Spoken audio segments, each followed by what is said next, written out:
Well, I suppose it's a good point to move on to trending topics now, because of course Thabo Bester, Dr. Nandipa, you name it, everything is trending there, Breitenbach. But let's quickly start off with stage 6. I mean, need we tell you that we are in and amongst all of the chaos with the Thabo Bester and the Dr. Nandipa saga. Let's bring ourselves down to a huge reality that we're in stage 6 load shedding right now. So it is a devastating situation that we're basically at this current point, at the highest point of load shedding. I mean, I was listening to the news story and you were reading it earlier, or I read it, I don't even know, because I think my mind was like, because of the demand for schools going back.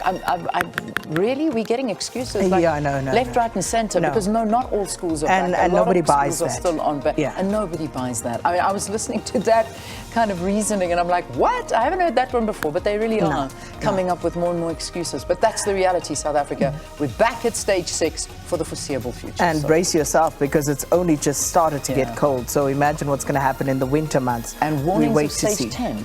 I don't know if you've seen that as well. The minister is saying that this is going to be a very dark and cold winter. So no smiles while we tell you that. That's one of the big trending topics. And then, of course, Thabo Bester.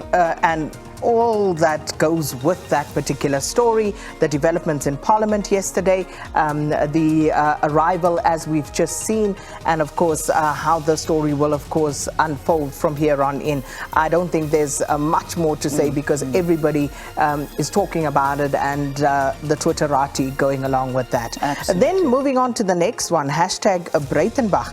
Glynis Breitenbach yesterday in Parliament, man, oh man, I must tell you, I was listening to those proceedings, watching it for the most part as well, as far as I could.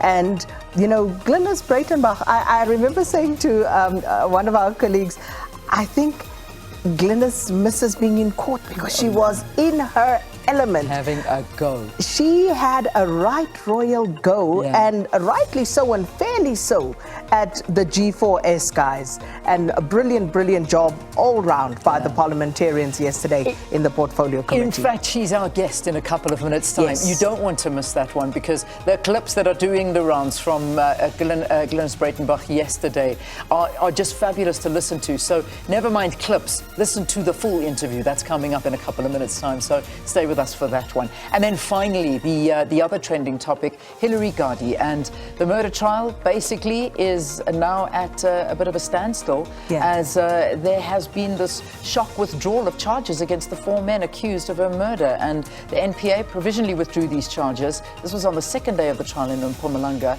and because they say that the key witnesses could not be found.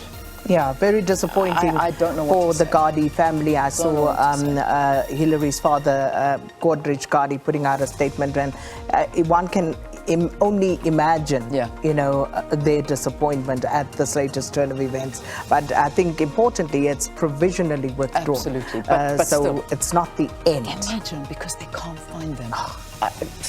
Less said about that, the better. Yeah, all right, let's wrap it there.